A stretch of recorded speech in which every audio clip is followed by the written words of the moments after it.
الحمد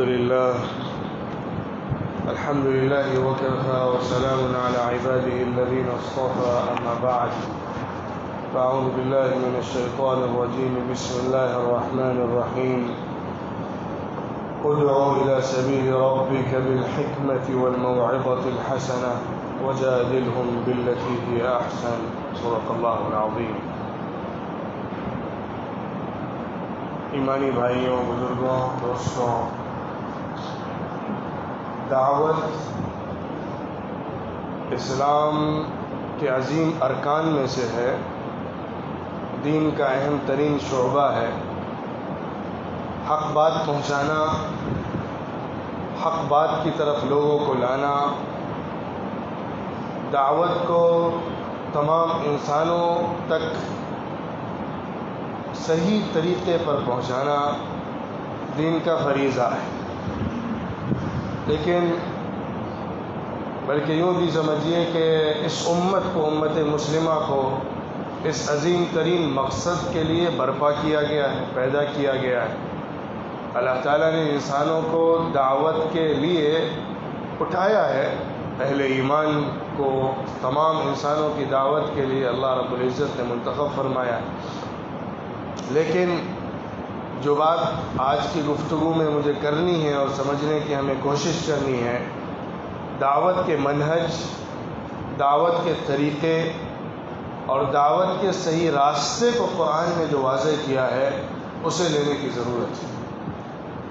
میں نے جو آیت کی تلاوت کی ہے سورہ نحل کی آیت نمبر 125، اس کے اندر اللہ رب العزت نے دعوت کو حکمت اور موعظہ حسنہ سے جوڑا ہے.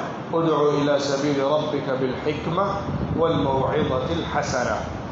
تیسرے نمبر پہ، تھرڈ اسٹیج، وجادلہم باللتی ہی احسن.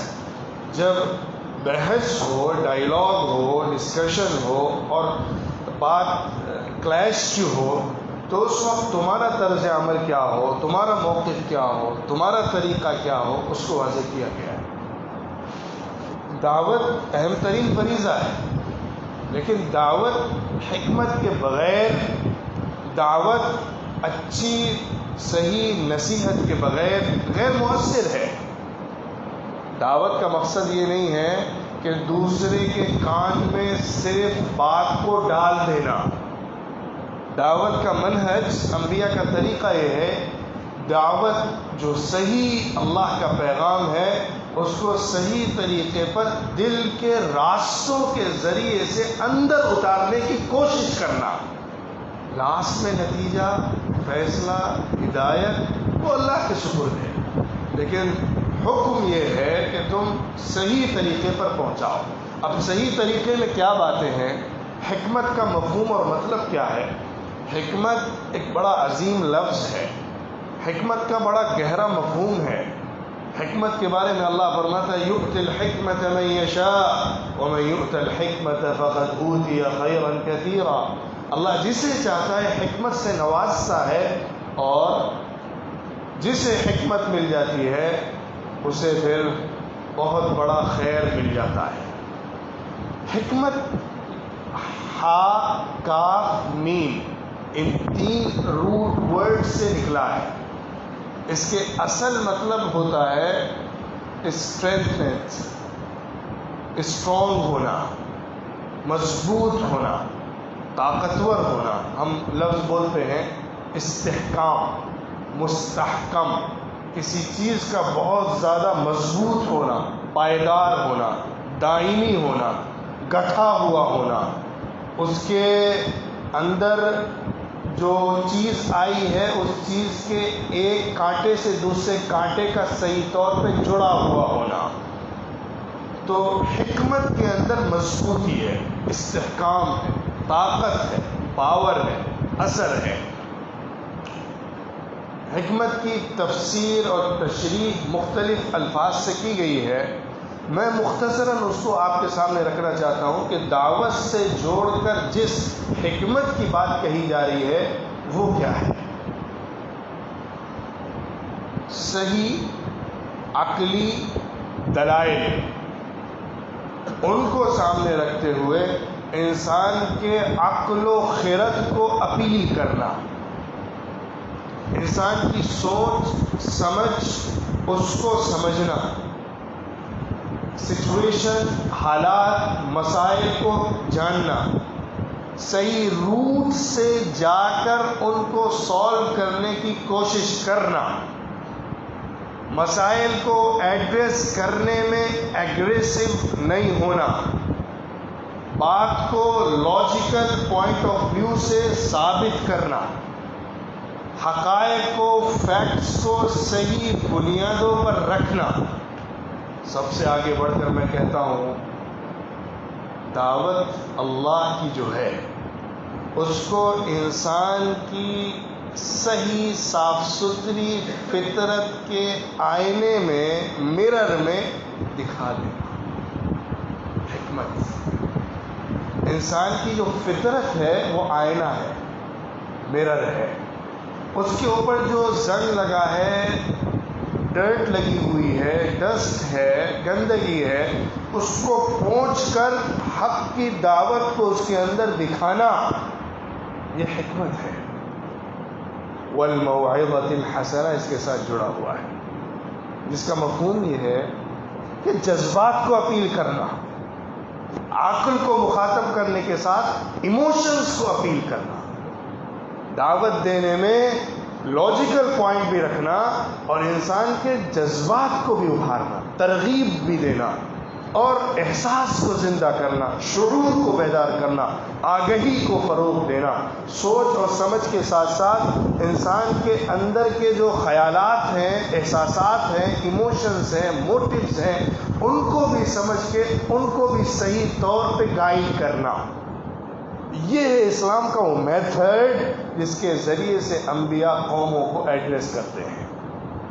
یہ ہے وہ طریقہ جس کے ذریعے سے دعوت کو صحیح طریقے پر قوم کے سامنے پیش کیا جاتا ہے۔ لاجیکل پوائنٹس اور جذباتی طور پہ اپیل کرنا، ان دونوں کا حسین ترین سنگم ملا قرآن کریم کے اندر انبیاء کی دعوت کے عنوان کے تحت جو پیغامات آئے ہیں اس میں ملتا ہے۔ آج کی فجر کی نماز میں سورہ نوح کی تلاوت کی گئی ہے۔ اب غور کریے کہ اللہ تعالیٰ نے کس طرح حضرت نوح علیہ السلام کی دعوت کو پیش کیا اس صورت میں۔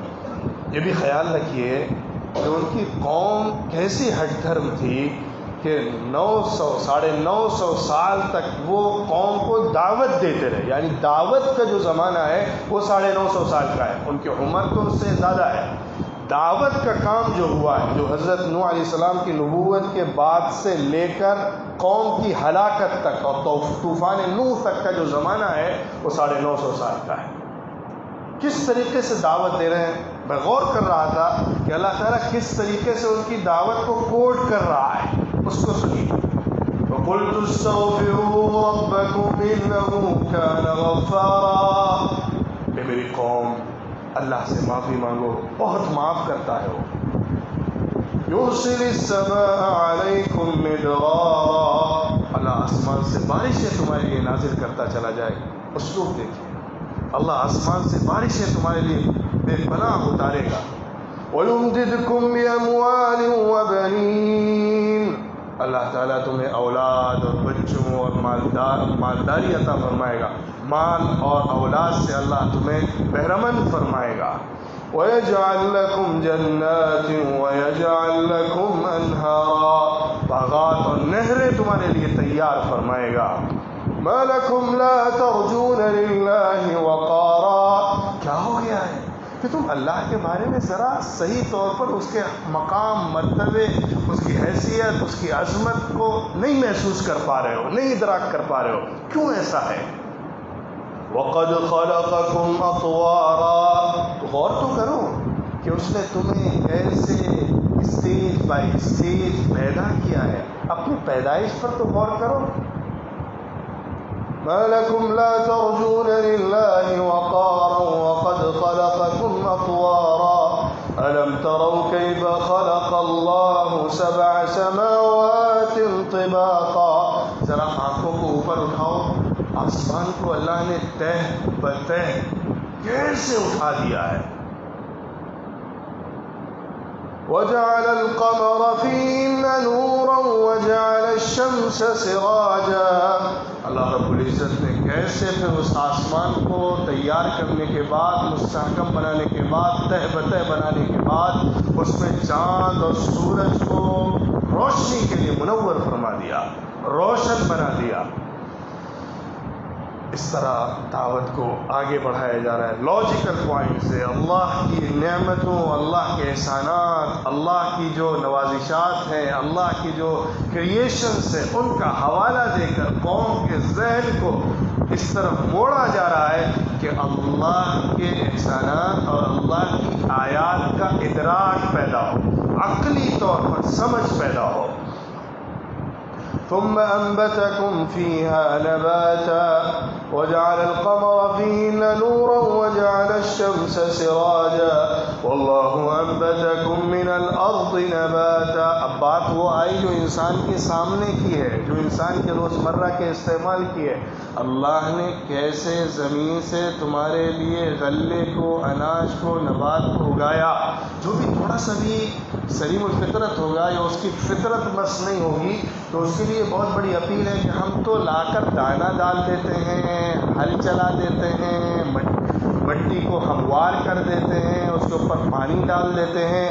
لیکن کون سی ذات ہے جو اس دانے سے ایک پیڑ کے پودے کو پھوڑ کر نکالتی ہے، زمین کو شق کر کے پودا باہر نکلتا ہے، پروان چڑھتا ہے، بڑا ہوتا ہے، پھل اور غلہ دیتا ہے.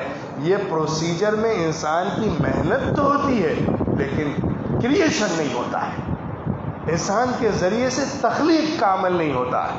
انسان کے ذریعے سے اس پروسیس کو ہیلپ کرنے کے لیے جو پروگریس کو آگے بڑھاتے ہوئے چیزیں مہیا کرنے کا، سامان کو ہموار کرنے کا عمل ہے وہ تو کیا جاتا ہے، لیکن تخلیق کا عمل، پیدائش کا عمل، اس کے ذریعے سے نفع کا عمل اس ذات کے ذریعے سے ہوتا ہے جو رب العالمین ہے.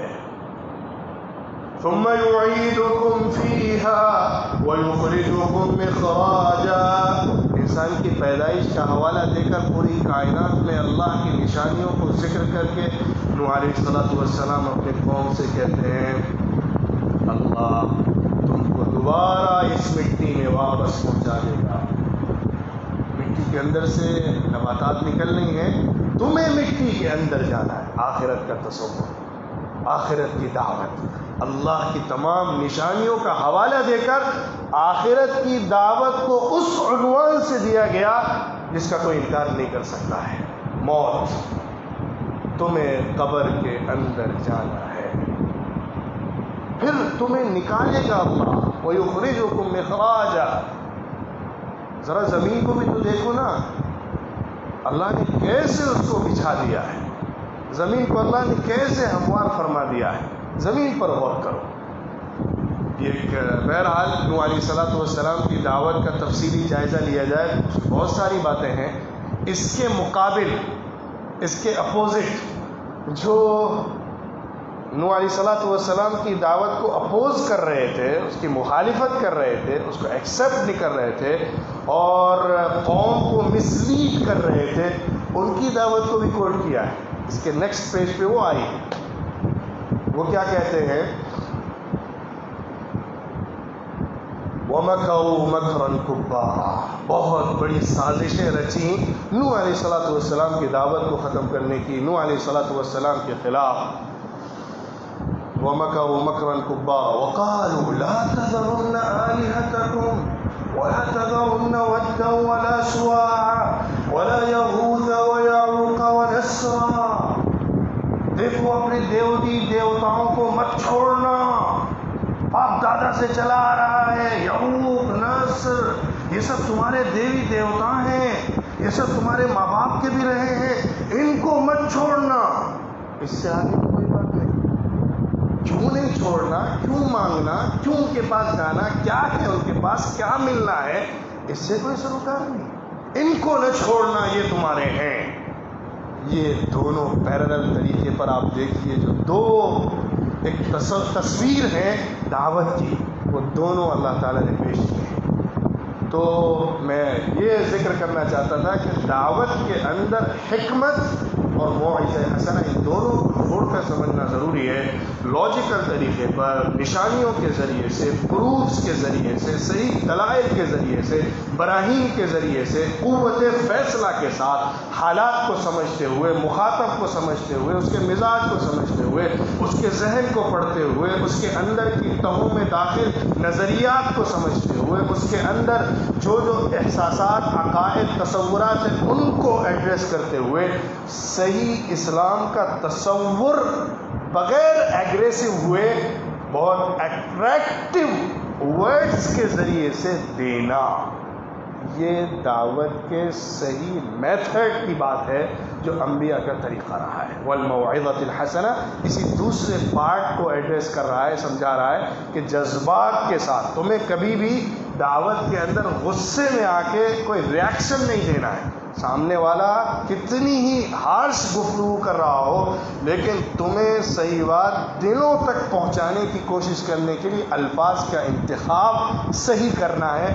اور دعوت کو نرم اور جس کو کہا جاتا ہے نرم گفتاری کے ساتھ، نرم کلامی کے ساتھ، لین کے ساتھ کرنا ہے. اس سلسلے میں آخری بات ذکر کر کے بات کو ختم کرتا ہوں. آپ اندازہ لگائیے کہ اللہ تعالیٰ موسیٰ علیہ السلام کو ان کے بھائی کے ساتھ، ہارون علیہ السلام کے ساتھ فرعون کے دربار میں دعوت کے لیے بھیج رہا ہے. اللہ کو معلوم ہے فرعون ایمان نہیں لانے والا ہے، اللہ کو معلوم ہے فرعون کا کیا طریقہ کار ہے. موسیٰ علیہ السلام کے سامنے بھی ہے کہ اس نے کیا کیا ظلم ڈھائے، لیکن اللہ نے جو نصیحت کی موسیٰ علیہ السلام کو، فَقُولَا لَهُ قَوْلًا لَيِّنًا لَعَلَّهُ يَتَذَكَّرُ أَوْ يَخْشَىٰ، تم دونوں جاؤ گفتگو نرم کرنا، قول لین سے بات کرنا، شاید اسے نصیحت مل جائے اور ڈر اس کے اندر پیدا ہو جائے، خشیت آ جائے. اللہ فرمانا جس کو معلوم ہے کہ وہ ایمان لانے والا نہیں. دعوت یہ ہے، دعوت کا طریقہ یہ ہے، عمل ایسے کرنا ہے. انبیاء کو یہی طریقہ سمجھایا گیا ہے اور انبیاء نے اسی حکمت اور موعظہ حسنہ کے ساتھ قوم کو دعوت دی ہے. اللہ تعالیٰ ہم سب کو دعوت کے فریضے کو کرنے والا بنائے اور صحیح طریقے پر دعوت کا حق ادا کرنے والا بنائے. وآخر دعوانا ان الحمد للہ رب العالمین.